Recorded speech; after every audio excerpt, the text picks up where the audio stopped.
Realisasi belanja negara untuk pegawai negeri sipil, PNS, di daerah turun 1,8%. Hal ini karena adanya penurunan jumlah PNS sebesar 2,5%.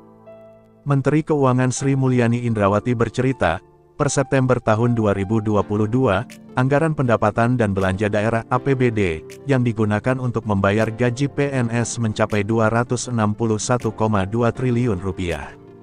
Belanja pegawai mengalami penurunan karena PNS daerah berkurang 2,5% dibandingkan tahun sebelumnya, kata Sri Mulyani dalam konferensi pers APBN Kita, di Jakarta, Jumat tanggal 21 Oktober tahun 2022.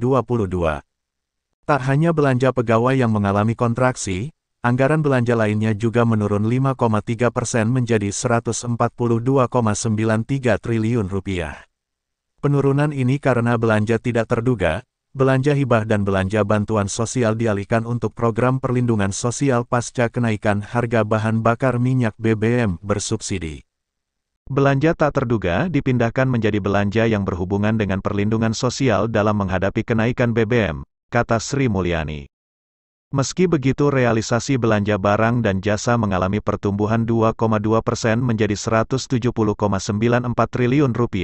Dia mengatakan anggaran ini banyak digunakan untuk perjalanan dinas, beasiswa dan membayar sewa bangunan. Belanja barang tumbuh 2,2% terutama untuk perjalanan dinas, beasiswa dan sewa bangunan, kata dia.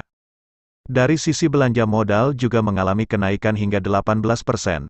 Sampai bulan September tahun 2022 dana Rp62,86 triliun digunakan untuk pembelian berbagai alat angkutan darat, laboratorium, komputer, alat pertanian dan sebagainya.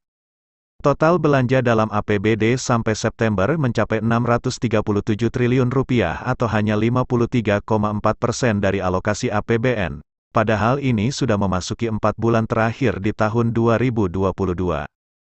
Artinya Oktober, November, Desember masih banyak ruang untuk meningkatkan belanja dan realisasi, kata dia. Mengingat masih ada 46% anggaran yang belum direalisasikan. Sehingga dia meminta para pemerintah daerah Pemda untuk memaksimalkan belanja di sisa 3 bulan terakhir ini. 46% belanja yang masih bisa terrealisasi dalam 3 bulan terakhir.